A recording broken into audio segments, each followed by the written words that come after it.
Welcome back to Big Four Imperialism, a conquest of the United States featuring the major four sports leagues in North America, the NFL, the NBA, the MLB, and the NHL. The competitors today are broken up into cities. The normal imperialism rules apply where I will spin for team selection and direction, but I will also be spinning this league selection wheel to determine what sport will be played between the two matched up cities. It's been almost a year since I've last done this, so I figured I'd give you a rundown of all cities competing today alongside with some new additions, and all of these will be power ranked 34 to 1 based on who I think is most likely to win today. At 34 is Utah, this team sucks. At 33 is New Orleans, this team sucks. At 32 is St. Louis, not gonna say this team sucks because they have potential. At 31 is Tennessee, definitely not good, the Grizzlies will carry. Number 30, I have New York number 2. The hand-me-down New York teams together are just not good. The Mets is all they have. Number 29 is Indianapolis, very mid. Same goes for number 28, which is Seattle. Number 27, Carolina is really bad, except the Carolina Hurricanes, they have to carry the mess out of them. Number 26 is the city of Chicago. These teams are all generally bad, except the Chicago Cubs. They're playing on a heater right now. At number 25 is Las Vegas. I know you guys probably don't like this, but I'm assuming for the future, yes, the Athletics are part of this team. Just deal with it. At number 24, I have Buffalo, only because of the Bills. This is a 50-50 shot if this city is going to win today. Number 23 is Pittsburgh. They're pretty mid as well. Number 22, the same story goes to Toronto. Number 21 is Arizona. The best they have is the Diamondbacks because the Suns were very disappointing this year. Number 20 is Atlanta. They deserve to be the most middle ground spot in this list. Number 19 is Los Angeles number 2. I will say this team could be better than I have them ranked because the Angels are playing good. The Clippers are pretty good. We'll see. Number 18 is Cincinnati. I did combine this team with Columbus to give them a hockey team. Number 17 is the nation's capital of Washington, D.C. They have high highs and very low lows. I'd say the same story for number 16, which is Miami. And at number 15 is Central Florida, which is essentially just Tampa, but I also want to include the Orlando Magic. Number 14 is Cleveland. The Guardians and Cavaliers will have to hold the city down. The Browns, not so much. Number 13 is Boston. This team would be higher up a couple years ago, but the Bruins did awful this year. The Patriots did awful. The Celtics and the Red Sox, different story. Number 12 is Detroit. Kind of weird having this high, but they have potential. They have the Tigers. They have the Lions. The Pistons made the playoffs this year too. Number 11 is Minneapolis. I think this is a very solid team all around, all four teams, but this team can never win the playoffs, and I think that will reflect here as well. Number 10 is New York number 1. Probably only held down by the Giants, but also the Rangers, who had a very disappointing season. Number 9 is Philadelphia. They have the Super Bowl champions, arguably the number 1 team in the MLB right now, and then they have the Flyers and Sixers. That's definitely not going to help them. Number 8 is Wisconsin. 3 very consistent playoff teams. We'll see how they perform with the Bucks, Brewers, and Packers, the team I'm cheering for. Number 7 is Denver. 3 very solid teams, and then the Colorado Rockies. Number 6 is San Francisco. 3 very solid teams, and then the San Jose Sharks. Number 5 is Baltimore. They only have 2 teams, but they're very good. It's the Ravens and Orioles. But same goes for number 4, which is Kansas City. I have them just a little bit better because they have the Chiefs and the Royals. Number 3 is Houston. Maybe a little too high up, but the Texans are good. The Rockets are top 3 in the Western Conference, and the Astros are always good playoff time, so I think they'll be pretty solid today. At number 2 is the city of Dallas. Though they lost Luka Doncic with the Mavericks, the other 3 teams are still very good. Speaking of Luka Doncic, let's go to number 1. It's Los Angeles number 1 with the Lakers, LeBron and Luka, the Dodgers, Ohtani, Freeman, and Betts, and you have the Kings and the Rams. Now, if you're wondering how many individual teams there are in total, this is a picture of all 124 professional Big Four sports teams. We have a total of 110 competing today. Here's the competitors with only 14 teams not. Here's the ones not mentioned today at all. And very quickly, let's talk about power-ups. We have Afterlife, where the city gets a second life. Maxed Out, the city gets 1 player boosted to a 99 overall for each league. Clone, this city gets a second land area, which also doubles as a second life. Bandit, the city gets to steal 1 player from a random team in each league. And Flex, where the city gets their most favorable matchup represented for the remainder of their life. Let's go ahead and get them played, starting with Afterlife, going to Quebec. So yes, Canada is at play today. You can thank the great city of Toronto for that. But next, let's do Maxed Out, which is staying in the United States and Wyoming. Now let's do the Clone power-up, going to Manitoba, another Canadian province. Wow, Canada is getting blessed. Someone needs to place a 100% reciprocal tariff on them. Next up, we have Bandit. That's going to Mississippi. And that leaves us with just Flex, which is going to South Carolina. This is well up for grabs. If Atlanta gets it, it would guarantee more Braves games, whereas if Carolina gets it, probably more Hurricane games. Well, I say that as if the Braves are not 2-8 at the start of the MLB season. So here's your final view of the map before we narrow it down to one single city. 110 teams, 34 competitors. Let's get it going. Which city will get the ball rolling first? We're going to our nation's capital. Washington, D.C. will be on the move towards the west. West as in West Virginia. Too bad expansions don't really mean much today. Instead, we will spin again for a new selection, which will go to Boston. Might just be getting some more expansions out of the way, unless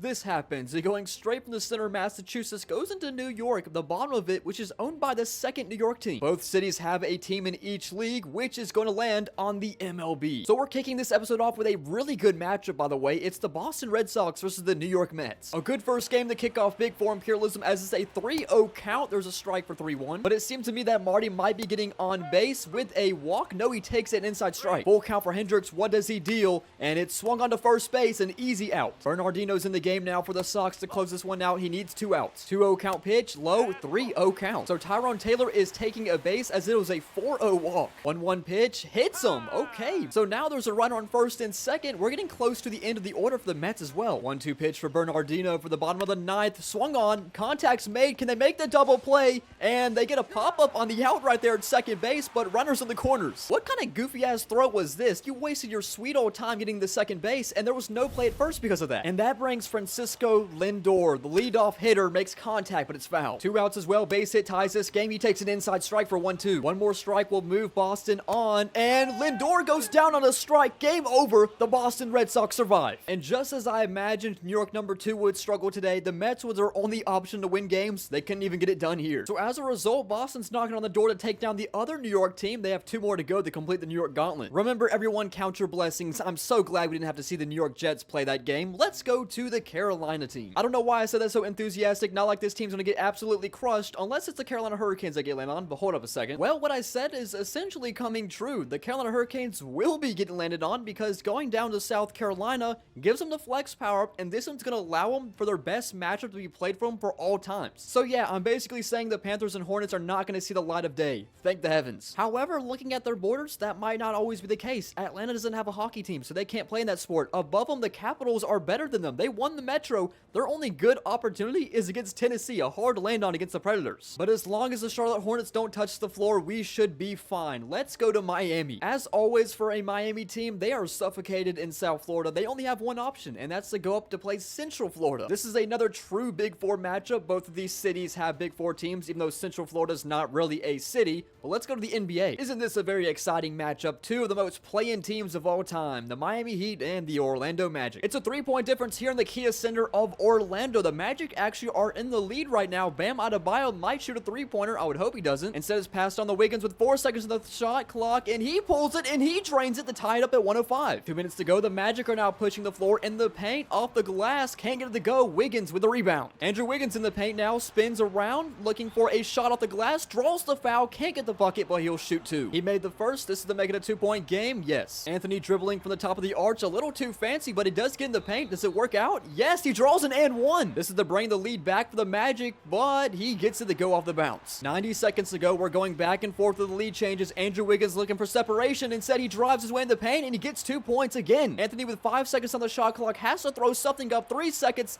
out to Caldwell Pope. Just throws it up for a 3. Can't get it to go. Rebound by Bam. 55 seconds left. Heat is pushing the floor in the paint. Blocked by the Magic. 50 seconds to go. Wagner dishes it out to Anthony and he gets it off the glass. The Magic are up by 1. Timeout. Heat. Kevin Love, who's still on the Heat, he dishes it out to Wiggins with 13 on the shot clock and off the glass. Wiggins can't get this one. However, the Magic have the ball with 30 seconds remaining. They can take down 20 more seconds. They can't lose the ball, but that's exactly what they did. It's a turnover. Wiggins gets the ball. 20 seconds left. They can drain the clock if they want to. 4-second difference. I guess they're going to drain it all the way down. We have 6. 5 on the shot clock to Wiggins in the paint, looking to body, and he gets the shot. No, it's not going to go in, and they have to foul. They send Wagner to the line. He already made his first, and it's a 3-point game. The Heat should call their final timeout. Time for Miami's best inbound play with 3.6 seconds and needing a 3-point shot. What is Wiggins doing? What is he doing? Do they not do? They down by 3 points? What is this AI? I thought Madden simulation was bad. I have never seen something like that before. Man was just content with Miami just losing. That was a very back and forth game just to end on the most J.R. Smith play possible, but now the Central Florida team is now all of Florida. Goodbye, Miami. I don't know if Andrew Wiggins is allowed to show his face in Miami again. Let's move on from that and go to Baltimore. They only have 2 options and they're good ones, the Ravens or the Orioles, as they'll travel northwest. Okay, this is going to be a bloodfest. Going from around the center of Maryland, it goes into the right side of Pennsylvania, which is Philadelphia territory. We're looking at 2 possibilities here, the NFL or the MLB, and it's going to be the NFL. So that means the Baltimore Ravens are taking on the Super Bowl champions, the Philadelphia Philadelphia Eagles in a very top-heavy matchup. No surprise that these two juggernauts are playing a close game. It's a handoff to Barkley for 3rd and 1 at the 2. If there was a tush-push option in Madden, that's what they would be doing right now, but instead they run to a brick wall for a loss of 3, 4th and 4. So instead of going up with a touchdown, they now have to settle with a tie from Jake Elliott at 24. The door has been completely left open for Lamar Jackson. The Ravens have put points on the board, but Lamar Jackson just picks up 40 yards and he's still going as he falls to the 24 in Eagles territory. A 46-yard run by Lamar Jackson already puts him in field goal range. Hell, he might just do it again. He hits the outside and gets a first down. Who knows? Maybe the Eagles will come up with a red zone stop as well. Derrick Henry cannot get the first down. That's a big stop for Philadelphia. The Ravens playing this a little too safe if you ask me. They could have iced the game, but instead they'll just go up by 3. Just a thought, they could probably call one of those timeouts soon as they have all 3 of them. Jalen Hurts steps up and runs and he gets the first down. Brings him to the 45 where Hurts is going to escape the pocket once again and another first down off his legs. But it doesn't look as Philadelphia will make it any further as they'll just take a game-tying field goal. We'll go to overtime. And on the very first play of overtime, Lamar throws an interception. A 62-yard return as well. That essentially just handed Philadelphia the freest win of all time. Barkley doesn't get in the end zone, but all they need is a field goal. What are the Eagles doing?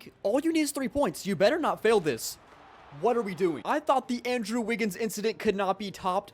We just got worse. I mean, so Lamar does not deserve to have the football again, but I guess he just gets it here, and Derrick Henry will break free for a first down. The Eagles might actually be getting this one back in overtime. It's a 3rd and 13 for Lamar out on the sideline and a first down to the 44. Now they just have to get in field goal range, which is pretty easy with Derrick Henry, a first down to the 32. I'm already formulating a list of today's biggest chokers. Andrew Wiggins and Coach Nick Sirianni. This should be the Eagles kicking this field goal right now. There is no reason that Philadelphia shouldn't have won this game. Unbelievable. The newcomers today, Baltimore, get it done and knock out the city of Philadelphia. Well, that's if Philadelphia wasn't already burnt to a crisp. That place probably looks like Capital City from Fallout 3. I think you understand why I put Baltimore so high in the power rankings, because they only have 2 options. The Ravens are good, and the Orioles probably going to beat a lot of MLB teams they share borders with. And a lot of big changes already been made here in the metro region. Who's on the choking board now? Let's go to Detroit. Detroit is another true Big Four team with a team in each league as they'll go south. This might just be the most evil arrow of all time. I might have to zoom in just a little bit. I think it's fair to say this is closer to Indianapolis. So our options at play are the NFL or the NBA, and we will have another NFL game. I think that works out in Detroit's best interest because that will give them the Detroit Lions versus the Indianapolis Colts. Yeah, don't mind the Detroit Lions, everybody. They're just playing down to the competition. This was a little too close, but the Lions got a field goal to win it. Detroit stays alive. It's an ugly truth, but some of our newcomers do not serve a chance at all today. That brings us to 30 remaining cities. Let's go to the ATL. Atlanta will be traveling towards Alabama. They'll just take their get-out-of-jail-free card, avoid all matchups possible. That does bring them one step closer to the Bandit power, but let's go to California with Team San Francisco. The Bay Area has 3 options as they will travel east. That's going to clip to the top of Nevada, which means San Francisco will have to play the city of Vegas. They just got to hope they don't land on hockey. As long as it doesn't land on hockey, only about a 30% chance, and your wish has been granted. San Jose Sharks, if you can hear me, please save us. If you're not familiar with hockey, the Sharks to the NHL are essentially the Jazz to the NBA or the Titans to the NFL, so best of luck to San Francisco. You best bet the Sharks are trying San Francisco. It's a 0-0 game in overtime. Next goal wins, the Sharks turn it over, and it is a power play for the Golden Knights. They're pushing up the ice. It's a 3v2, looking for a one-timer, but it's turned over. The power play is over, but the Golden Knights win the face-off in the offensive zone, but what a block. Now the Sharks have an odd man advantage, probably a 2v1 if they can hurry up, and I don't think they're going to get up there in time. Hold up, the Sharks actually have a chance to find a goal. They get a goal. They score. The Golden Knights lose to the Sharks in overtime. San Francisco lives to see another day with their worst team possible as well. I guess we'll call this game's biggest choker just the Golden Knights in general, because how the hell do you lose to the Sharks? If this is how the Sharks are going to play today, I would for real be scared. The 3 other teams haven't even touched the floor yet. It makes sense though. The Golden Knights have a history of choking to the Sharks, especially in the playoffs. Let's go to Seattle. This is an automatic expansion. They'll get Idaho, so they're one step closer to getting maxed out. Seattle could definitely use that power up as well. Let's go to Arizona. We're staying out west as Arizona will travel north. Well, directly above the desert is the mountains. These 2 cities only share one sports league team. It's the NBA, and it's going to be the Suns versus the Jazz. This could probably be another beatdown. D-Book's calling for the top of the arch. He has it with 13 seconds left in overtime, and this game is not going to be tied. Rebounded by the Jazz. They have to foul. Even worse, Devin Booker just fouled out. Oh, okay, they missed one, so it's going to be a 3-point game. So no D-Book, and they have to come up with a 3. Jones with the shot. No good.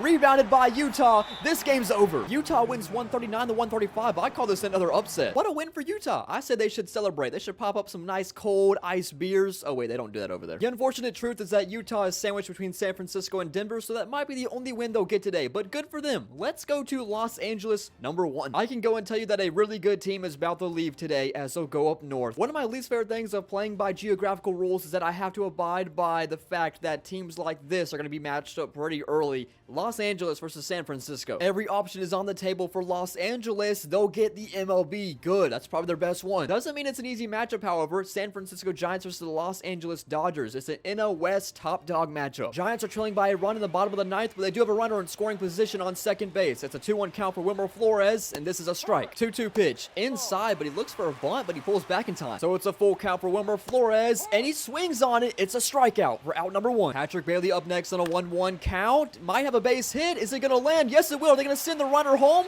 They're throwing it home. This game, no, they're keeping him at third. I was going to say this game might be tied, but they need one more base hit. Dave Roberts is going to make a pitching change. In comes Blake Trinan. Runners in the corners. A double play is a possibility for the Dodgers unless they make a base hit, but it goes just foul. That was more than just a base hit. That could have been a 3-run bomb, and that's upstairs for a ball. Who knows? Maybe they don't need extras. They might end it here. They do get a strikeout, so they're down to 1 final out. It comes down to leadoff hitter Lamonte Wade Jr. batting .260. Swings on the first pitch. Is it going to stay fair? Might just be caught. The game is over. The Dodgers will win. So you're telling me the San Jose Sharks could win a game, but not the San Francisco Giants? Okay. In my opinion, San Francisco already won. The Sharks got it done. That's all that matters today. But let's continue with Team Cincinnati. Also important to mention, I combined Columbus, the state capital of Ohio, with them so they can get the Blue Jackets. Speaking of the Blue Jackets, let's hope they're not the ones in play because they are traveling right into West Virginia to play Washington, D.C. This gives us 3 possibilities, everything except the NBA, which will land on the NFL. Matter of fact, a very interesting NFL matchup with the Cincinnati Bengals playing the Washington Commanders. 2 very exciting teams. Let's see who wins this one. Our nation's capital is under fire. It's a 3rd down and 10 for Jaden Daniels and the Washington Commanders. A blitz. It's going to be close to a first down. 4th and 2. With the amount of time remaining in this game, I'm actually a little surprised with this call, but that doesn't mean it's a bad one. It's a 4th down and 2. Zach Ertz goes in motion. They stand at the 21-yard line. It's a handoff read perfectly by the Bengals as they stormed them up front. 1st down and 10. Turnover. The Bengals take it over. This is the chance for Washington to get another try. It's a check down for the Bengals. I imagine this will not pick up 16 yards as it definitely will not. Hold up. He's still going. Okay, that was a little too close. Daniels back on the field. It's a 1st down completion to the 50. 2nd and 10 for Daniels, another 1st down. Now from the 30, it's a slant completion for a 1st down. This could be Deebo Samuel, the new addition. 25 seconds from the 9. Daniels overthrows his target. 20 seconds, 3rd and 3, wide open touchdown, and now they just need 2. This to force another overtime NFL game. An easy handoff to Brian Robinson, who walks his way in. We're tied at 21. Now in overtime, the Bengals start with possession, and they scored a touchdown with Mike Gesicki, so they'll go up 28-21. Jaden Daniels is used to his back against the wall in this game. It's 3rd and 15. He has to get a 1st down, so this is going to be 4th down territory no matter what. He needs 12. This is to keep our nation's capital afloat. It's a 1st down. 3rd down and 7, 4 rush for the Bengals. Trey Hendrickson almost got home, so Daniels is going to step up and run. He has an angle for the end zone, and that's exactly what will happen as he'll get a touchdown to tie this at 28. Now it's sudden death. Joe Burrow needs 12 yards, and they're running a wide receiver screen with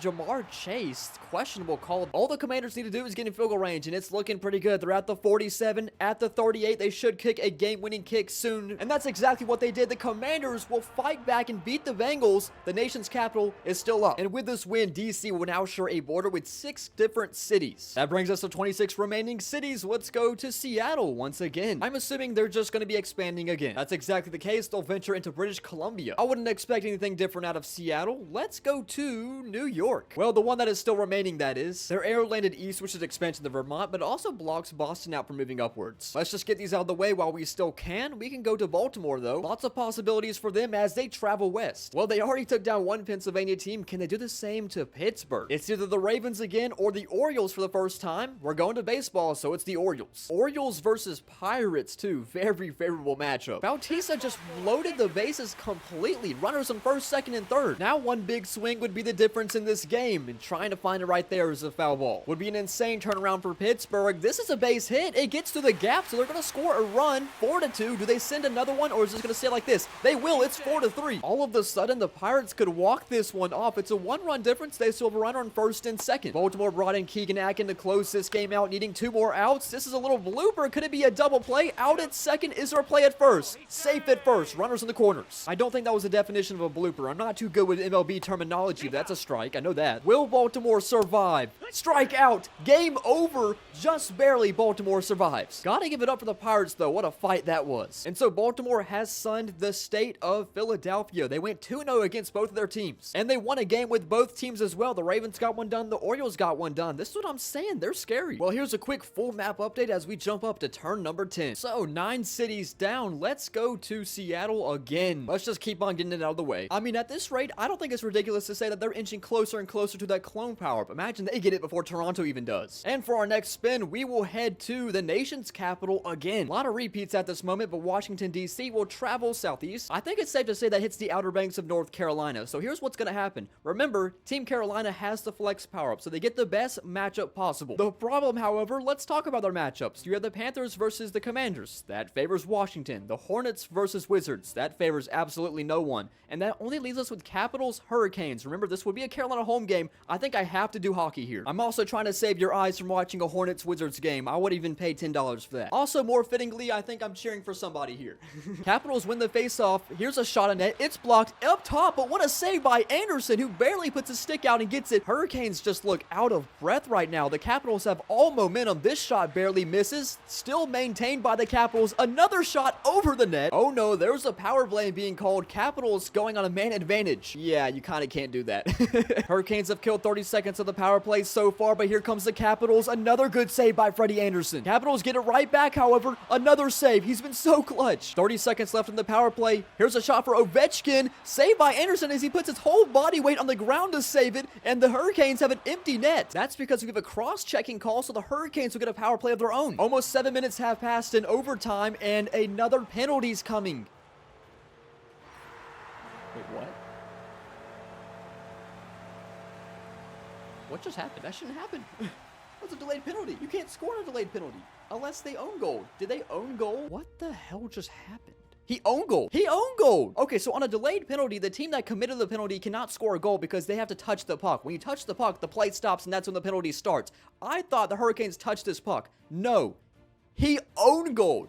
This was an own goal to lose the game for the Capitals. That's how the Hurricanes won. Let me make sure I get the name right. Carlson, whoever you are today's biggest choker. I don't think we can top that. You own gold in the overtime. I'm still at loss of words. That might be the final turn I record tonight. I can't believe that. I generally think we cannot get any worse than that unless LeBron dunks on the wrong goal. I mean, 2K's not that bad. But up next, let's see who can choke worse than own goaling on your own net. Maybe Team Buffalo. The Bills and Sabres. You're only hoping it lands on the Bills. Interesting. They completely dodge Ontario, and they're going to stay in state. We're going to have one remaining New York team. It's New York #1 versus Buffalo. It really depends what sport it lands on, hockey or football, but it lands on the wild card for Team Buffalo. So if I'm giving the best matchup for Team Buffalo, it's obviously got to be the Buffalo Sabres and the Rangers. Nah, I'm just playing, but the Rangers were pretty bad this season. Don't get me wrong, but you know who's worse? The New York Giants, as they'll have to play the Buffalo Bills, and this will be the final New York battle today. So the fate of New York relies on the Giants, and they're giving it all they got. They're down by 6 points. It's unfortunate I'm recording this before the draft because Drew Lock is the quarterback. It's probably going to be somebody else next year, but at least he gets a first down on Malik Neighbors. Or Darius Slayton, rather, another catch completion for a first down. 45 more yards to go. Drew Lock throws it out of bounds for 4th and 5. So this could be the final play, and the Bills will get home. Drew Lock fumbles the football. The Bills take over at the 43. Leave it to the Giants offensive line to completely vanish in clutch moments. Complete false hope by the New York team. Now the Buffalo Bills just need one first down, and it's already there. They got the first down already. So who would have thought that the final standing New York team would be Buffalo? Not me. Like I said in the introduction, this team is 50-50. 50 if they win, 50 if they lose. Obviously, the Buffalo Bills is the winning side of that. What an absolute shame that it came down to the Giants to keep New York alive on the map, but both New York teams gone, other than Buffalo. But let's go to another big city, that's Chicago. I think this is their first time moving today. They honestly don't really have any good teams at all, as they'll travel west. You know, I take that back because they do have the Cubs, and they're gonna have to hope they land on the Cubs as well, because they have two options. It's either baseball or hockey. And obviously, baseball will be a much better matchup than hockey, and there it is. It lands on the MLB. So we're going back to the diamond with the NL Central matchup, the Chicago Cubs and the St. Louis Cardinals. Nothing like a 1-1 baseball game in the top of the 10th. However, runners on the corners for the Chicago Cubs, but they do have 2 outs. Strike one. Now here's a bunt, which is just going to be popped up, and it's an out. I don't know what we're doing. We have 2 outs. Why are we bunting? Well, St. Louis has the opportunity to walk this one off. It's the extra innings rule, so a runner's on second base. 0-2 pitch.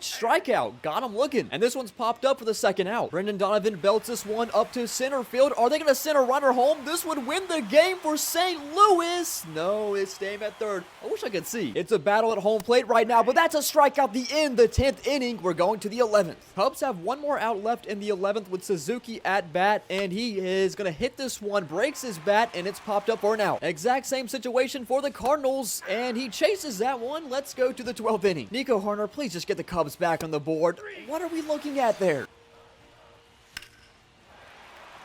This one's popped up to right field. Is it going to pass the wall? Running forward. It's a walk-off home run to win it for the Cardinals. Doesn't help that Nico Hoerner was just daydreaming about rainbows and butterflies at that final at-bat. I mean, the Cubs, what are we doing? Only 8 hits in a game that goes to the 12th inning. Yeah, that was disgraceful. But yet another true Big Four team down. With all 4 teams, Chicago's gone. New York's gone. A lot of teams gone with the big populations. I need to do what I do best and talk one of these power-ups into existence. We haven't seen one in a minute. Hopefully we see one soon. Let's go to Los Angeles number 2. Okay, so they have 2 options, so it just depends what the arrow is closest to. It's going to be either Utah or Los Angeles number 1. Anything towards the right will give them a matchup with Utah, and that's a matchup with Utah. I'd say that's very fortunate. Now it just comes down to what sport, either basketball or hockey. Let's see if they can get lucky 2 times in a row and land on the NBA. Yeah, so as a result, it's the Los Angeles Clippers versus the Utah Jazz. Blowout. George guarded by Harden with 8 seconds to Clarkson for 3. Nails it. It's a 1-point game. 2 minutes remaining. The Clippers are pushing the floor. Small jump shot. It's good. Back to 3 points. Clarkson again. He will do the same shot. This time it works. And it's a 1-point lead for the Clippers.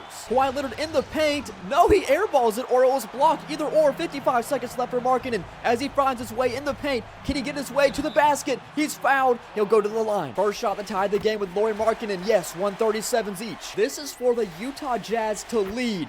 138 to 137. Clippers inbound to Kawhi Leonard with 50 seconds remaining to 3-point for Powell. It's good. The Clippers back up by 2. Lauri Markkanen just throws it up and he swishes it. So it's 140. 40 seconds to go. Kawhi Leonard dribbling into the paint. Layup. Can't get the block, but it's rebounded by the Jazz. 33 seconds left in this game. Clarkson takes it. He drives his way in and Clarkson makes it. Clippers call their final timeout. If they cannot come up with a bucket, then they have to start fouling. Kawhi Leonard looking to get it off quick. And no good. Kawhi misses it, and they have to foul. Second shot to make it a 2-possession game. Yes. So 20 seconds. They have to be quick. They need a quick 2, then have to foul again. Kawhi just burns them, but he's going to push it up for a 3. Powell drills it, though. So it's a 1-point game. Clippers are still in it. They have to foul again. No timeouts to the Clippers, so this is it. James Harden should probably take this shot. He's well known for this situation, but he passes it for Kawhi Leonard. A deep 3. Kawhi ties it at 146. Jazz called a timeout. There's still 6.6 seconds left. They could win this game. Clarkson drives his way in. Shot. No good. 1 second left. Just going to throw it up. There is overtime in Utah. Oh, what a start in overtime. Dug down for 148 to 146. Clarkson, oh my goodness, this game's getting insane. James Harden gets it off the glass. We're tied up at 150. Here comes Kawhi. Oh, man. Okay, 152, 150. I agree. Let's let Kawhi take over. It looks like an ISO to me. 5 seconds left. Kawhi, and 1. Clarkson drives his way in. He's fouled. He gets an and 1 as well. 60 seconds left to go in overtime. Clarkson needs 2 here. He gets it. 40 seconds to go. The Jazz are pushing the floor after a defensive rebound. Clarkson gets in the paint. Ties it at 157. What am I even witnessing right now? Bogdanovich for 3. Los Angeles up 160 to 157. Clarkson, as he does best, gets a response. I believe Utah should foul here. Yes, they will. Kawhi will go to the line. This would be a 3-point game. No, it's out. So it's 161 to 159. I think they might just drain the clock down. Going for 2 to tie it at 161. Clarkson is clutch in overtime. Or will we see double OT? Kawhi with the screen. 3 seconds. Dishes it to Zubac. No, it's going to double overtime. What a pass that was, though. Markkanen for 3. Oh my goodness, the Jazz are up 5 in double overtime. LA has stormed their way back. James Harden throws it down, and now the Clippers back in front. Bogdanovich in the corner to James Harden for a 3. James Harden can't get the bounce. Rebounded to Leonard for 3. No, Zubac with a second offensive rebound, and he sends it down. Now Kawhi Leonard does the same, but he can't get it. He gets his own rebound. 3-point in the corner. Yes, Clippers up 4. Kawhi Leonard drives in. It's a good 2-point shot, and the Clippers Clippers up by 6. What an absolutely insane game. The Clippers get it done in double overtime, winning 180 to 175. This would have been the second highest scoring NBA game of all time if it happened in real life. Jordan Clarkson had 46, Lauri Markkanen had 42, 43-point triple-double from Kawhi, a 40-point double-double for James Harden. I just don't see how you can top this game at all today. That was insane. That was 100% the game of the episode. I will be chasing that high from here on out. Let's go to ATL. Atlanta has quite the few options. They'll travel west, and about time we finally get to see another power-up in use. It's Bandit. So this means the Atlanta team will get to steal one player for each league for the Falcons, Hawks, and Braves. So here's a wheel with the 20 other remaining cities, not including Atlanta. We're going to start with the NFL, the Atlanta Falcons. Whatever city it lands on, they get to steal a player from that NFL team if the city has it. If not, we just roll again. So the Atlanta Falcons will be stealing a player from Denver. So a player from the Denver Broncos. So Patrick Surtain will be joining the Atlanta secondary. Let's now do basketball. So the Atlanta Hawks. This could be a really important one because there's only 5 players on the court at one time for one team. Which team are they going to steal a player from? The Clippers, who just played. Well, I hope Kawhi enjoyed his one thrill-over game he played in Los Angeles because you have to play in Atlanta now. Now it's time for baseball. Which city will they be stealing a player from? It will be from Cleveland. So the Guardians are losing a player. So welcome 95 overall third baseman Jose Ramirez to Atlanta. I'd say that's a much needed move by Atlanta. Glad to see a power up off the board. Let's go to Buffalo. I don't care what city it lands on as long as the Buffalo Bills are playing. They'll go up north. Well, I hate to break it to you, but the Buffalo Bills will not be playing. It's gonna have to be the Sabres, as they'll go over Lake Ontario into Ontario itself against Toronto. And well, their only options are the Maple Leafs and the Buffalo Sabres. If the Sharks can do it, maybe the Sabres can. And the Sabres could not get it done. The Maple Leafs will win 4-1. Yeah, there's the 50-50 in full effect. It only really came down to the Bills. And when you play a matchup that doesn't even include football, you're kind of screwed. In my eyes, however, Buffalo got what they wanted. They were the last New York team standing, and that's honestly pretty impressive. So that brings us to 20 total cities. Let's go to St. Louis again. The only options they have are the Blues and the Cardinals. They'll go up north, and they'll escape a matchup and just get an expansion to Iowa. Next up, we'll go to Central Florida. And you know what this means, an automatic matchup with Team Atlanta. Glad to see Atlanta selected as well because we get to see one of their new players. Now the question is, which new player will we see? It's going to be Kawhi Leonard with the Atlanta Hawks, and he'll be taking on the Orlando Magic. Seems like Kawhi was definitely a difference for the Atlanta Hawks to get it done against Central Florida and the Orlando Magic. He dropped 21 points, 9 assists, and 4 rebounds in his Atlanta Hawk debut. Should we ever so slightly be scared of Team Atlanta? We'll see. 19 cities remaining. Let's go to Toronto. Hopefully they can finally get one of those power-ups. They just need an arrow to the left or the right to get one of them. That's an arrow to the left. So that will graze to the top of Manitoba, giving Toronto the clone power-up. As a reminder, Toronto will get to spin another wheel of a second land area, which is going to act as a double life. Alright, so 16 possibilities for Toronto to set up a new clone land area on, which is going to the state of Oklahoma. I genuinely don't think this is a great place to be because they're wedged between Kansas City and Dallas, which are two very good teams, but you know what? It's still a second life. You can't complain about that. And it's not like the other second life power-up is right to the right of them. We can go to Wisconsin now. They are completely surrounded by other cities, so this is a guaranteed matchup, which will cut through the bottom of Minnesota, giving us Wisconsin versus Minneapolis. A lot of good matchups here, but we will go to the NFL with the Green Bay Packers. And they'll be taking on the Minnesota Vikings in an NFC North throwdown. Green Bay has the lead right now, but here's the chance for Minnesota to get it back. They need to stop Jordan Love and the Packers to a 4th down, which they will do as Love is forced to throw it opposite shoulder out of bounds for 4th and 6. So Green Bay will settle with 3 to make this a 6-point game, 27-21. JJ McCarthy takes over, who's most likely going to be the starting quarterback for Minnesota next year. He needs to act like it, and he takes a sack, 3rd and 10. And they're way back in their own territory as well, but Jordan Addison completely burns his secondary. Who is that, Kevin King? I don't know who was manned up on him, but he just was lost from the first step by a whole 5 yards almost. JJ McCarthy will go down another sack, setting up another long 3rd down. How will Green Bay's secondary choke this one? 3rd and 13. This time, they actually made a play for 4th and 13. Could be the final Minnesota offensive play. JJ McCarthy needs 13. There it is. 1st down. Comes down to a 4th and 2, which is a toss backwards to Aaron Jones. A very risky play, but good blocks gives him the 1st down. 2nd and goal from the 7. They're going to use Aaron Jones again. No, it's a play action where McCarthy might run himself this time, and he dives in the end zone, and the Minnesota Vikings are an extra point away from taking the lead. Green Bay has exactly 1 minute to take the lead back. From the 34 is Jordan Love, and he is taking down for a loss of 7. That results in 1 timeout being used. Now, Love, is this a design run? I mean, at least he picks up some yards. He's going to gain all the yards yards back from the sack, and then they waste a timeout. So 3rd and 6 now from the 38, where Love will get the first down on a cross and more as we get to the 46 in Vikings territory. They need at least 10 more yards, if you ask me, to get in comfortable range, and it has to be somewhere in the middle of the field. Jordan Love cannot take a sack like that with 30 seconds to go. I do not have this dude's jersey hanging up behind me to perform like this, and this is probably the final play of the game. I imagine this is just a Hail Mary. Jordan Love, what are we looking at? I'm not even going to watch what's going to happen here. Hopefully it just ends in the end zone and ends in a touchdown. I imagine the play is over now.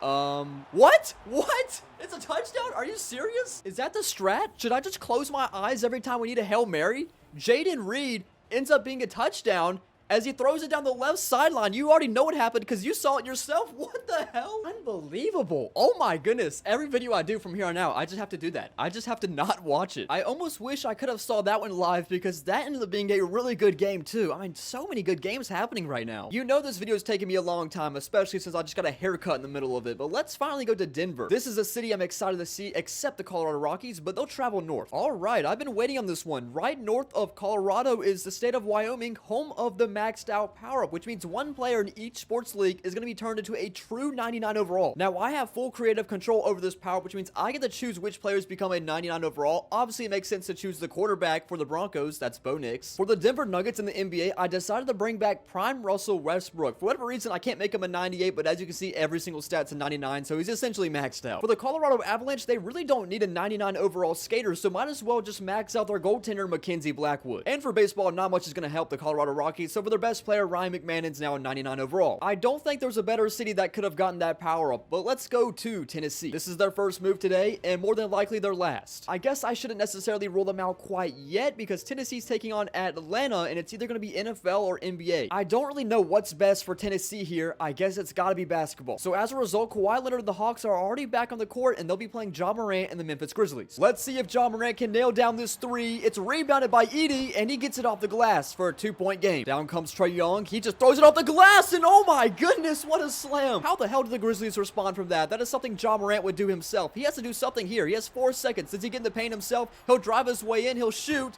and he makes it. Trae Young drives in again. This time he'll take it himself, but he gets his own rebound and throws it up again for making a 4-point game. It's a 2-point game. They need to come up with a stop, but Ja Morant keeps on getting burned by Trae Young. This is the Grizzlies' last chance. They need to come up with a defensive stop. Kawhi Leonard with 5 seconds on the shot clock, and he pull up a 3. He's double teamed. Back to Trae Young. This game is not over yet because the Grizzlies just have to get something up quick with 12 seconds. They need a quick 3 and then hope to foul. Ja Morant has it in the arch. He has to shoot it. He's wasting a lot of time. At least get something up. Williams Jr. will take the 3. And it rolls in. Okay, it's a 1-point game. Memphis still has a timeout too, so they have to foul and send Atlanta to the line. Will he make the second one? It's a 2-point game. Grizzlies called their final timeout. They have 4 seconds to either tie this game or win it in regulation. Could it be a corner 3 to win it for the Grizzlies?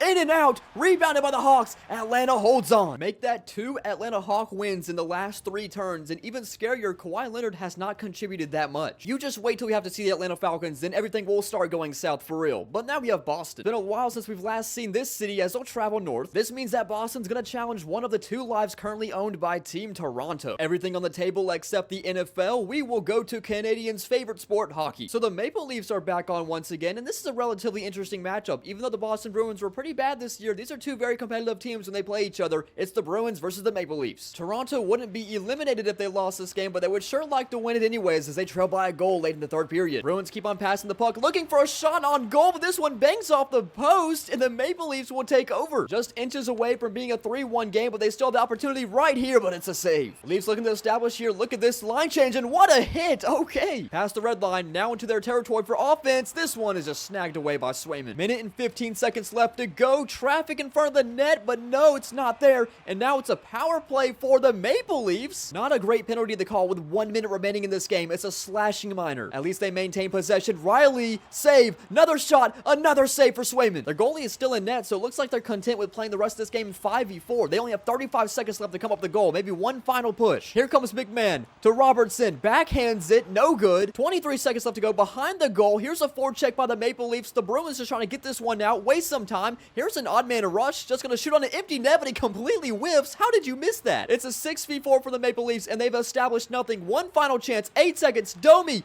and he shoots this one, but what a save by Swayman. 4 seconds, and he gets it on the backhand. We're going to OT with 3 seconds remaining in regulation. It was a great save at first by Swayman, but he was on his back, a really uncomfortable position, and an easy backhand for McGahan. I'd say the ice has been tilted in the favor of the Maple Leafs here in overtime, but that's a big hit, and okay, someone's gonna drop the gloves. We're gonna see a fight. Okay, just haymakers going back and forth right now. What are they doing? They're just...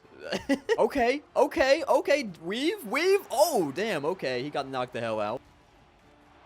Damn, he got leveled. Here comes the Bruins. It's an odd man rush. Hold up, what a move! And the Bruins win it in overtime. Kepke is the overtime hero to win it for Boston. Toronto's not dead yet, but they're gonna lose one of their lives. So thanks to the Bruins, Team Boston's in a pretty solid position. They own a lot of territory up north. They own a border with Afterlife. And as a result, Toronto will have to attack from their second land area, which is Oklahoma, which is a dangerous spot to be. So as a result of turn number 18, no one is eliminated. So we'll move up to turn number 19, where we'll see Boston again. I guess it's their time. Could we see them get the Afterlife power after taking down Toronto? No, not quite. Instead, what they'll do is bridge the gap between Boston and Seattle, and I believe this is the Canadian province of Alberta. Crazy to say that Seattle and Boston is a possible matchup this early. Let's go to Houston. We haven't seen either Texas teams yet. We might see both of them right here because they share a pretty prominent border. Yeah, their chances of landing on New Orleans was slim to none, so it will be the battle of Texas. Houston versus Dallas. This will be a very tough one. No hockey team in Houston, so that brings us to 3 options where it will land on the MLB. This is a pretty fun matchup too. The Houston Astros versus the Texas Rangers. I'd say both are pretty similar in skill level at the beginning of this MLB season. What the hell happened here, Dallas? The trash cans must have been banging real loud today because the Houston Astros are up 13-0 and 1 strike away from taking down Dallas. Let me just witness this for myself.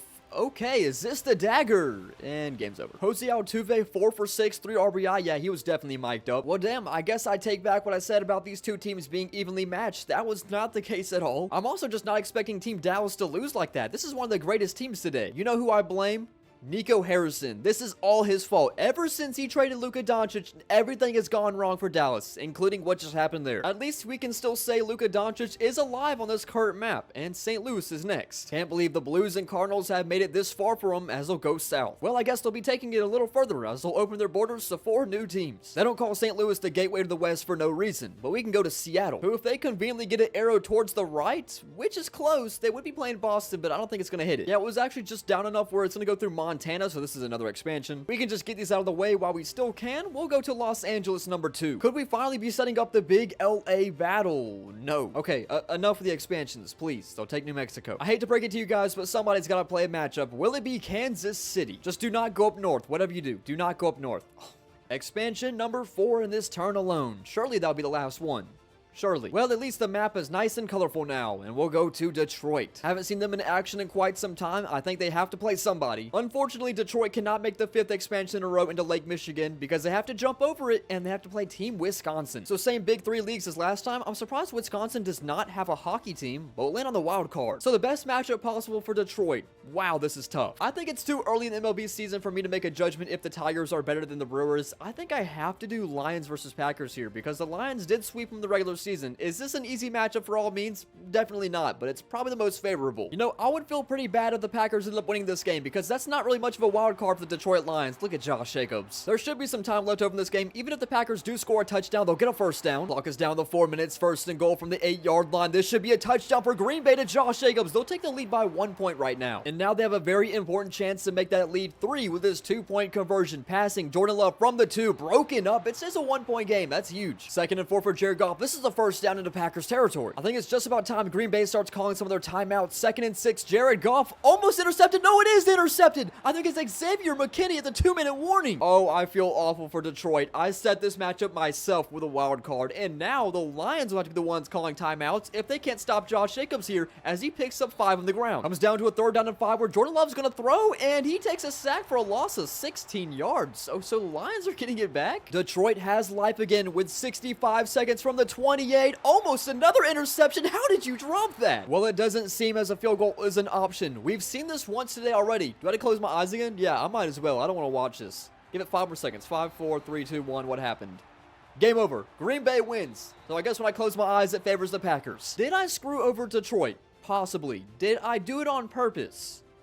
Possibly. In my defense, because the Lions swept the Packers this year, it felt more certain than maybe the Pistons beating the Bucks or the Tigers beating the Brewers. What options did I really have there, to be fair? 15 remaining cities at turn number 21, where we will go back to Houston. They have 3 options in total. It just depends what it's closest to. I think that's fair to say that it goes to the panhandle of Oklahoma, so this could be it for real for Toronto. And the options are basketball and baseball, where it's going to be with the NBA. Well, Toronto, you had a good run, but I don't even think 2 lives would be enough for you today, because the Raptors have to take on the Houston Rockets. I stand corrected, the Raptors are giving it all they got. They only trail by 1 point, 3 minutes remaining here in Toronto. RJ Barrett looking to find his way in the paint. He has 4 seconds on the shot clock. He has to get something up. This would be a lead for the Raptors. They're up by 1. Even worse, Asar Thompson fouled out on that call, but at least Fred VanVleet can make that one to make it a 1-point game again. Houston's looking for the tie. There it is at 121. That was Jalen Green with a very deep mid-range. This one's trying to get swatted, but no. Puerto gets another offensive board. Barnes for 3 in the corner, and it rolls its way in, and the Raptors up 3 with 1:06 remaining. Fred VanVleet in the paint. Can he get something? No, he gets it stolen. It's a 3-point difference. Here comes the Raptors. Raptors going to try to waste some time. RJ Barrett to Grady Dick for 3. This would end the game. Grady Dick drills it. What an insane response by the city of Toronto, and they stay alive on the map with their second life. Just like that, no Texas teams remains, as Toronto will take over Texas. And let me just give you a quick full map update with 14 remaining teams. There are still a handful of cities we have yet see play a game, which I think Kansas City is one of them. They might be getting it out of the way right here, as they will go north. Or they can just continue dodging matchups. That works too. Maybe a different city who hasn't played yet will appear. I don't think Cleveland has played today at all. Yeah, and they're forced to play a matchup. They don't have any expansions. They will go southwest. So that's going into Southern Ohio, which is owned by Carolina now. Now, Carolina, of course, has the flex, so their only options are the Hornets versus Cavaliers. That's the complete opposite of flexed, which means this is going to be Browns versus Panthers. What an awful game. I don't even know if I can call that a flex for Carolina either. I mean, maybe the Panthers are better than the Browns, but that's not saying much. I don't think Deshaun Watson will be the starting quarterback for the Browns in 2025, but he's going to play this game, and I honestly wish he didn't. I mean, what is he doing? 4th and 25. Let's see what we do here from the 14-yard line. 4th and 20. Just get me out of this game. Get me out. Maybe it's a blessing that was the only game we saw from Cleveland today. However, it probably been much better if it was the Cavaliers or Guardians. The only city that I believe has done absolutely nothing today is New Orleans out of the 13 remaining cities, but we will see Wisconsin again. Green Bay has both wins for this city. Will we see a different sport involved this time? Yes, we will, because Wisconsin will travel down south into St. Louis. They don't have a football team. They also don't have a basketball team. The only option is the MLB. So it's the Arizona Cardinals, or excuse me, St. Louis Cardinals. I'm getting kind of tired. Versus the Milwaukee Brewers. You'd have to think that at least the Cardinals would end up tying this game. This is a high ball for a full count. So runners on the Cardinals. Runners on the Cardinals. Runners on the Cardinals. Runners for... Runners on the corners for the Cardinals. Why was that so hard to say? McGill is still looking for his first out in this inning, and he'll get it right there. Got him looking, just barely paints the corner. Double play would be nice for the Brewers. Is this going to be the double play I literally just summoned? Out at second, out at first, the Brewers will win. What an insane call by me, and a really great escape with runners on scoring position. The Cardinals could not get it done. Team Wisconsin's kind of heating up. All we have to see now is the Milwaukee Bucks perform as well, just as the other teams did. What an impressive escape for the Brewers. I thought for sure they were going to choke that game away. We're down to 12 remaining cities. We haven't seen Baltimore in a minute. They're wedged between Carolina and Boston, more than likely going to be matched up with one of those cities. And so, yes, it's going to be Baltimore versus Carolina. However, the flex power-up has probably reached its end, because there's only one option at the table here. It's the Ravens versus the Panthers, and that's not very flex in the Carolina's position at all. Shout out to Carolina. They gave it their all, but they were just not as good as Baltimore, a team that's going to be really dominant today with just these two teams. So the flex will come to an end. You can only rely on the Carolina Hurricanes for so long, to be fair, and honestly, they really shouldn't be here that far. That one stupid goal against the Washington Capitals, that should have never happened. So 11 cities to go at turn number 25, and we will go to Denver. This is Denver's first game today, so we're about to see one of the new 99 overall players. Conveniently enough, this will also be Kansas City's first game today. We have two options, the NFL or the MLB. Please do not be the MLB. That is an absolutely awful matchup. It's the wild card. You know, I think it's completely fair to say that the Colorado Rockies should not be included in the wild card, so I think we have to do the NFL here. Remember, 99 overall Bo Nix definitely stands a chance against Patrick Mahomes. Let's see if 99 overall Bo Nix can put a touchdown on the board. He looks like he's 99 right there with that completion, right on the money to Cortland Sutton. First and goal from the 3, handoff. This is is a touchdown for the Broncos as they take the lead with 6 minutes remaining. But as expected, Mahomes and the Chiefs are going to strike soon as well. First and goal from the 5, easy walk-in touchdown for the Chiefs. And Bo Nix will get another crack at it as he has a first down completion to Cortland Sutton. Awkward situation for the Broncos. They need 1 single yard. Bo Nix is going to pass. There it is. And they got much more than they needed. Surely they want to play for the win, but they got to hurry up as there's only 50 seconds. There's a completion down the middle of the field to Javonte Williams, first and 10 of the 19. 50 seconds ago, after calling their first timeout, Bo Nix turns around to his opposite shoulder, runs for the first down and some more, and he gets tackled at the 5. Final chance to come up with a stop for Kansas City's defense. A slant for a touchdown. The Broncos up 3. Or rather, a simple curl, but it gets the job done. And no response from Kansas City. Denver moves into the top 10. I apologize for my early endeavors. Baltimore was the much better 2-team city compared to Kansas City. I probably should have put them above them in the power rankings. And speaking of Baltimore, they're one of the 10 cities to make the top 10, including Atlanta, Wisconsin, Boston, Denver, Toronto, both Los Angeleses, Seattle, and the best of them all, New Orleans. So the top 10 at turn number 26, where Boston is back on the move. Once again, they're still desperately hoping to get an arrow towards the East Coast. There it is right there. What a huge win for Boston. They will finally claim the Afterlife, giving them a second life here in the top 10. That was the final power claim today, and it was a good one. Let's go to Los Angeles number 2. Is it finally time to see the LA battle? I've been waiting for this for quite some time. It is in fact time. All sports are on the table for the Battle of Los Angeles. Which one of the 4 will it be? We are going to the National Basketball Association. I don't know why I said their full government name, but it's going to be the Los Angeles Lakers versus the Kawhi-less Clippers. So it's going to come down to James Harden to carry this team. The Los Angeles Clippers are leading the Los Angeles Lakers, but not for long as LeBron sends it down, and now the Lakers are up by 1. Clippers now trail by 3 points. James Harden for 3 to tie this game. Yes. Hachimura for 3 to take the lead back. No. Harden with a rebound. Zubac to Bogdanovich for 3. Clippers up by 3. LeBron pushes the floor this time. It's good. 90 seconds ago, James Harden blows by the defense, and he's fouled. He made both free throws, so back to a 3-point game. Not anymore. LeBron another slam, so it's back to a 1-point difference. 8 seconds.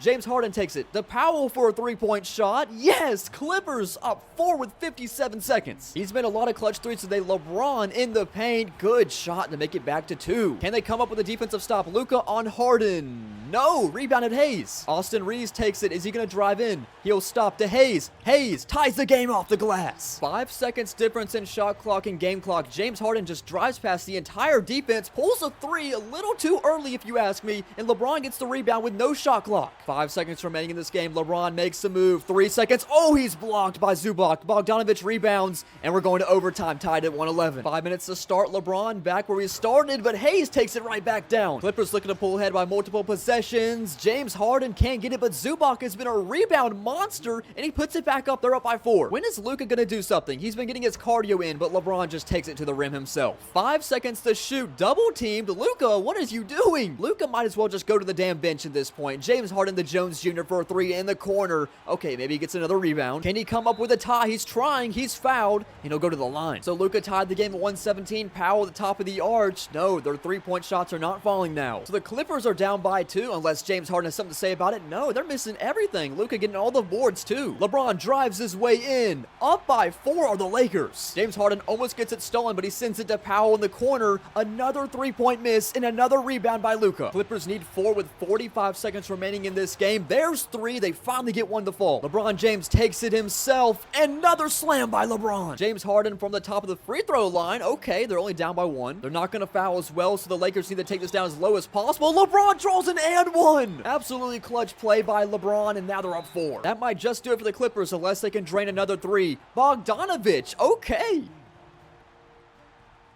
Austin Reeves misses the first one. Oh no. 2-point game with 10 seconds. Can the Clippers tie, or will the Clippers win? 5 seconds. James Harden's not going to pass the ball. 4 seconds. He's looking to tie. He gets in. Almost swatted. Hayes with a rebound. They foul with 0.4 seconds remaining. A clutch overtime win for the Lakers, and Los Angeles number 1 will stay alive. 42-point triple-double by LeBron. That's vintage. In the least offensive way possible, there's a reason they're Los Angeles number 2. Because they're the little brothers. 9 cities to go where Denver is back. Seems as though the heart of America right in the center, so they have a lot of options. I definitely didn't expect this outcome, but Seattle's finally playing a game. I believe this is their first. They've been expanding all day. Just give it about 4 years and Seattle should have an NBA team, but still we have 3 options where we're going to the NHL. This is a tough pill to swallow for Seattle because the Kraken were kind of bad this year and they have to play a 99 overall goaltender with the Colorado Avalanche. Yeah, this was kind of what I expected out of Seattle. After all, they had to play a brick wall in net and they will lose this game 4-1, almost adding another. Game's over. Well, Denver's marching their way up to Canada and they'll have to share it for Boston for the current time being. Down to 8 cities and New Orleans is finally getting touched. They've been like Switzerland in both world wars. They've just gone completely unnoticed. No one's done anything to them and now they're finally making their first move. Just get it over quick. That's all I ask from you. I think they're going into Texas. Yes, they are, and there's only one option at stake. It's the Toronto Raptors versus the New Orleans Pelicans. That is awful. Well, at least it was a relatively close game. After all, both these teams are on the same skill level, but this was the expected result. But the Raptors get it done again for Toronto. Glad I can finally say this, but all remaining teams actually deserve to be here. Now we will have Baltimore. What will the Ravens or Orioles do this time? Seems they'll go through Ohio into Indiana to play Team Wisconsin. Now the Packers and Brewers have done pretty good today for Team Wisconsin, so this won't be an easy matchup for Baltimore, but they're well prepared to play whoever. It's going to be the Brewers. Brewers and Orioles, that is, in Milwaukee. Trevor McGill got the save last time for the Brewers. Can he do it again as the Orioles are down by 2? Runners at first and second. This one's fouled off again. Needing that second out for Milwaukee, Gunnar Henderson will take a full count. This would load the bases if Henderson can come up with a walk. It's right down the middle of the plate. He pops it up. I think this is out number 2. Will they send any runners? They will stay at second and first. The game comes down to Adley Rutschman, down by 2. Strike 1. Next pitch, a low strike right in the corner. Could it finally be over for Baltimore? 0-2 count, swinging and missing. Game over. The Brewers get it done once again. The run for Team Baltimore has finally came to an end. They were definitely the best 2-team city out of today's episode. Down the 6 remaining cities. Here is Team Denver. Denver's next move will take them towards the east, and that will take Team Denver into the Midwest to play Wisconsin. A lot of land up for grabs here between these 2 top-heavy teams. 3 total options. Hockey is not one of them. We're going to the NBA. So the Denver Nuggets with Nikola Jokic and 99 overall Russell Westbrook are taking on Giannis and the Milwaukee Bucks. Jamal Murray burns past the defense, and he floats this one up for a 3-point Nuggets lead. 5 to shoot for Kyle Kuzma. Gets a screen from Lopez. Will take a long mid-range shot, but he drills it. It's a 1-point difference. 60 seconds ago, Giannis is pushing the floor, gets in the paint, tries to draw a foul, and he can't get the layup either, but he turns it over. Jokic turns it over to Giannis. To Kuzma in the paint. He's fouled by Jokic. Not Jokic's best sequence ever, but missing the second shot is Kuzma, so it's tied at 131. Porter Jr. to Westbrook in the paint. Easy. Westbrook brings him up to 2. Giannis spin move. Throws it up, somehow makes it. So it's tied at 133. Braun with a deep 3. No, rebounded by Jokic. No, he couldn't handle it. Here comes the Bucks looking for a lead. Kuzma drives in. Kuzma with a 2. That is the most clutch you'll ever see Kyle Kuzma. But now with no shot clock, here's the Nuggets down by 2. Jokic is posted up on Lopez. Tries to draw a foul. He's blocked. He does nothing to get the rebound.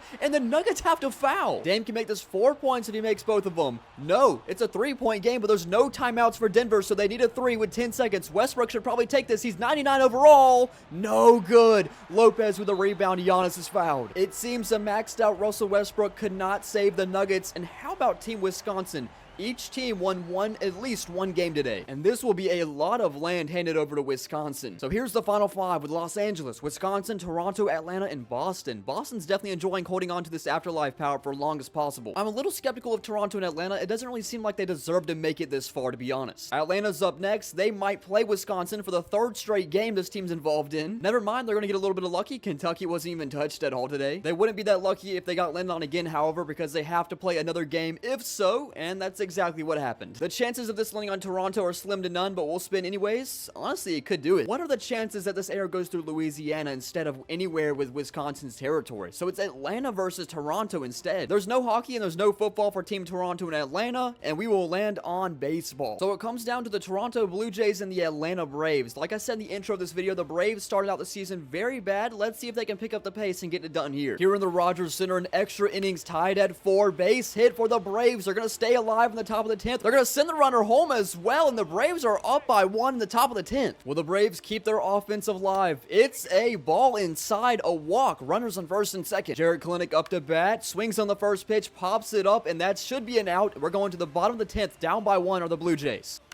Vladimir Guerrero Jr. pops up the first pitch, out number 1. Count is full for Santander. Does he go? Yes, he does. It's out number 2. Can the Braves move into the top 4? Needing one more strike, they pop it up, and if the Braves catch this, they're moving on to the top 4. The Braves will win in 10. But it's not just the Braves, it's somehow also the Falcons and the Hawks. Can't talk too much about the Hawks, though, because they've been pretty solid today with Kawhi Leonard. So here's the final 4. 2 of the cities have all 4 teams, the other 2 have 3. Almost at the finish line. Turn number 32, Wisconsin again. They can land on everybody, but they can also get an expansion still. But it seems to me we'll be seeing Wisconsin versus Atlanta. One of these teams will make their way to the top 3. Everything except hockey, we are going to NFL. That's a favorable land on for Wisconsin. I'd say the Green Bay Packers are a bit better than the Atlanta Falcons, but we'll find out now. To my surprise, Atlanta is giving it all they got. It's a 3rd and 5 in overtime. Can they get the ball back? Jordan Love, and thanks to Patrick Surtain, the player they got from the Bandit, they will be getting the football in overtime. Michael Penix and the Falcons take over the 35. It's a blitz for Green Bay, and they get home a loss of 10 thanks to Edgerrin Cooper. Well, so much for Patrick Surtain's incredible defensive play. Green Bay is getting this right back. And all they need this time is a field goal. Jordan Love with a play action. Rips this one to the 50. Christian Watson out of bounds to the 46. Yes, that dude has a torn ACL, but I'm using non-injured rosters. Love's going to pass from the 46. No, he's going to run. He fumbles. The ball's still on the ground. Green Bay luckily recovers. Green Bay is very fortunate to keep possession, but they might not have it for long. It's a 3rd and 10, and Green Bay will get in field goal range. It's definitely very suspicious that all the Wisconsin teams are doing good, especially because all the Green Bay stuff I got behind me. This is not scripted. Green Bay and Wisconsin is just going on a run today as they make the top 3 with a game-winning field goal. A great run for Atlanta today. Gotta give it to them, but now the entire map is just a bunch of yellow and green. So the final 3, Los Angeles, Wisconsin, and Boston. I'm kind of worried about Los Angeles and Boston because they've kind of just been sitting around letting Wisconsin do all the work. They haven't played a game in quite some time, but they're going to be playing one very soon. Down to the final 3.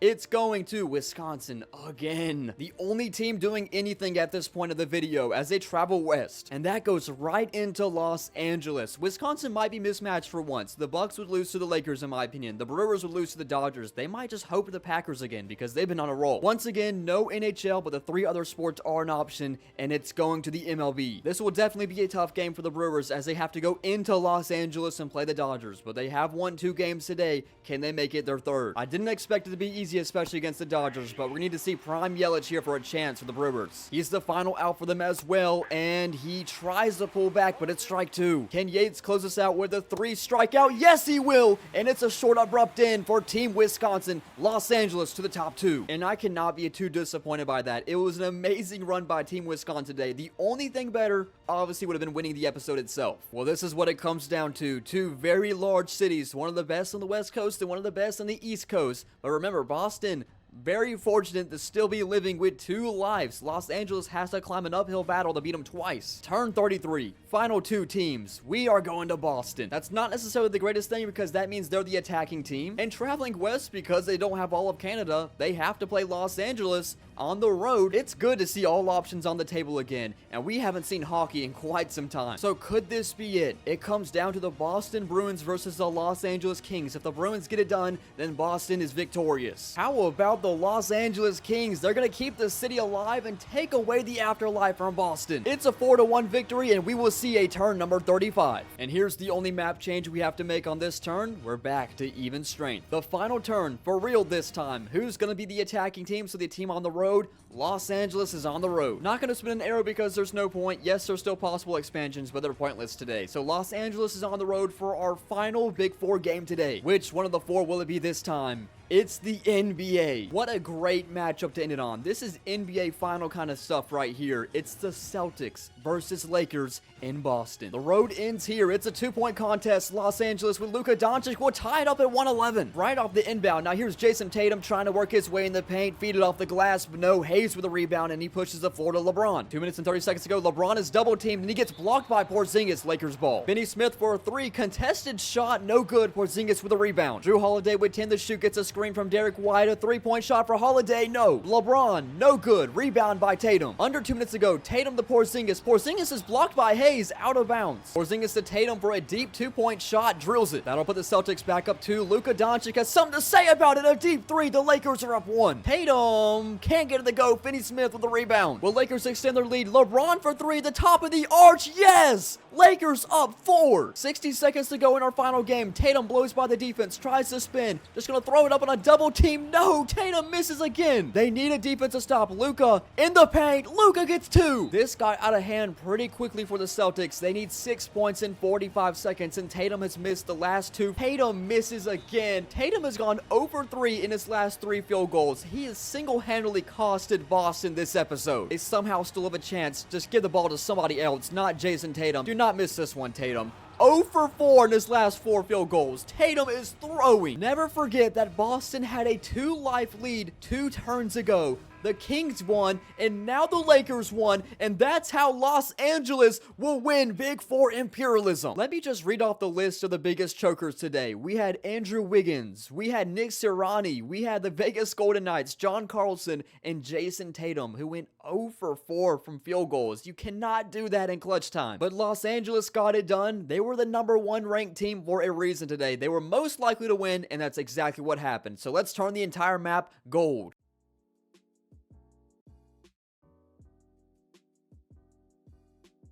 What a very fun episode this was. We had a lot of crazy games, a lot of good game winners, a lot of chokes. We had everything, and Los Angeles definitely deserves it. Before we put a conclusion for today's video, let's take a look at some stats and some other things I kept track of with today. If you're wondering the total amount of games you played in each sports league, look no further than right here, as we have a sports played by turn breakdown. We had 10 in both the NFL and NBA, 1 short in MLB, and then only 6 in the NHL. Hockey flying under the radar like always. How about the individual teams that got it done today through every single turn? The best team today individually was the Green Bay Packers, who won 3 games today and turned 16, 20, and 32. And then quite a few teams that also won 2 games, including the Los Angeles Dodgers, the Milwaukee Brewers, the Ravens, let's see, who else we got here? The Hawks, surprisingly, and then even the Toronto Raptors. And I forgot the Lakers, who also got it done in the very last turn. How about the other end of that? The team losses by turn. Let's see if we have any big standouts. The Eagles in turn 3, Golden Knights in turn 5, even the Mets in turn 1. How depressing does it have to be for Boston to see those final 2 turns just be Bruins and Celtics? I mean, they really should have got it done. So that was Big Four Imperialism. I do not have time to do the stats this episode, unfortunately, but if you guys want to see episode 4, as I've already done 2 episodes in the past, I will more than likely do that next time. Any support is appreciated. Remember, these videos take me 2 to 3 weeks to make. They're a very tedious process. Switching back between all the games and doing everything, it's a lot of work, so I'd appreciate any support. Thank you guys for watching as always, and I will see you guys hopefully soon, not in 4 weeks.